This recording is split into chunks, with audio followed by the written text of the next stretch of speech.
Bonjour, alors je voulais vous présenter aujourd'hui un petit robot programmable. Il s'agit du robot Heliobot, c'est le robot qu'on peut voir ici sur l'écran derrière. Je ne sais pas si vous le connaissez, je viens juste de le recevoir. Je n'ai pas encore eu le temps de le monter ni de l'essayer. Voilà, je ne le connaissais pas jusqu'à il y a quelques temps, je me suis un petit peu documenté dessus. Il m'a l'air pas mal du tout. Donc c'est aussi pourquoi je voulais pouvoir le commander et pouvoir l'essayer. Voilà, la particularité de ce petit robot, c'est qu'on va pouvoir le programmer à l'aide de deux langages différents. On va pouvoir le programmer avec une petite application qui est en ligne sous forme de bloc, un petit peu comme sur Scratch, ce qui va permettre du coup un accès aux plus jeunes. Dès le cycle 3, CM1, CM2, on pourra l'utiliser. Mais il va pouvoir aussi se programmer à l'aide d'un langage de programmation Python. Donc c'est le langage de programmation qu'on enseigne aujourd'hui au lycée, donc dès la seconde. Voilà. Ce que je vous propose du coup, c'est de pouvoir, dans un premier temps, voir un petit peu ce qu'on a dans la boîte et pouvoir déballer le produit.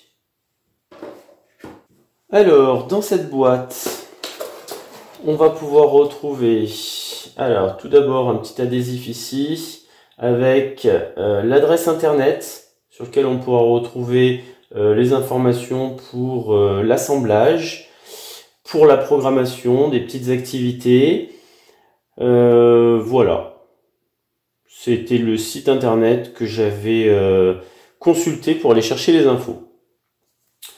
Un petit adhésif, très sympa d'ailleurs. Voilà, je vous montre.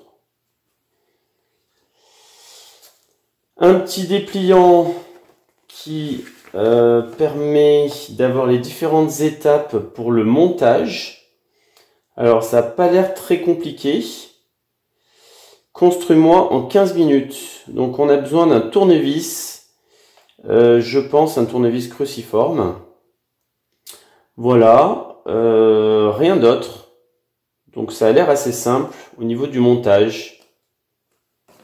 Et au dos, on retrouve un petit parcours pour tester le robot en suiveur de ligne. Voilà. Alors, quoi d'autre? On a ici la carte programmable.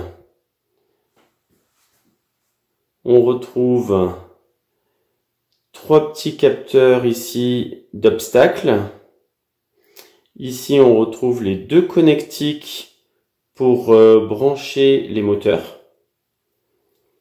Un buzzer, une LED,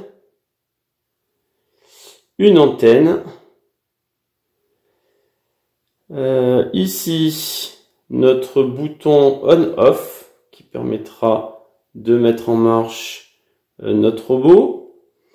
Ici, la connectique pour pouvoir brancher notre cordon et téléverser les programmes. Sur la partie arrière, on a ici la connexion du capteur suiveur de ligne, notre emplacement pour la batterie. Ici, on a les deux emplacements pour les blocs moteurs, avec leurs vis, leurs trous pour les vis de fixation. Ici, ces deux trous, ça sera pour la fixation du pare-choc. Et de même ici.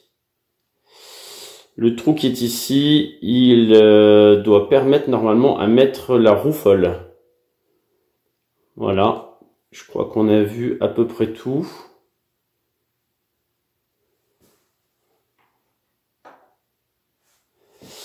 On retrouve deux roues.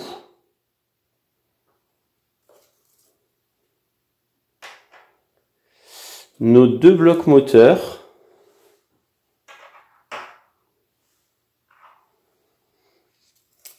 Notre batterie.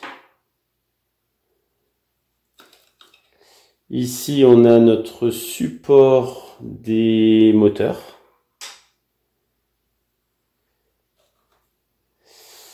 notre suiveur de ligne.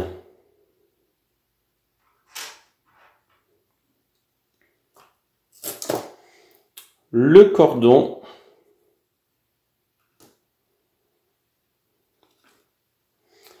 Ici, on a un pare-choc avec le support de la roue folle.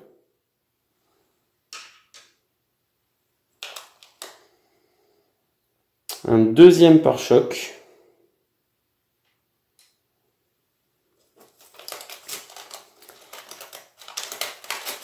Et un petit sachet où on va retrouver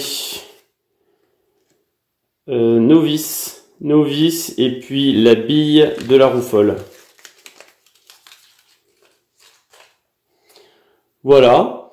Et puis quand on croit qu'il n'y a plus rien, il reste encore des plaques en carton. Et si on regarde bien sur le site internet, on s'aperçoit que ces plaques, elles vont pouvoir se monter pour venir faire des obstacles.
Voilà, le montage de notre petit robot Heliobot est maintenant fini.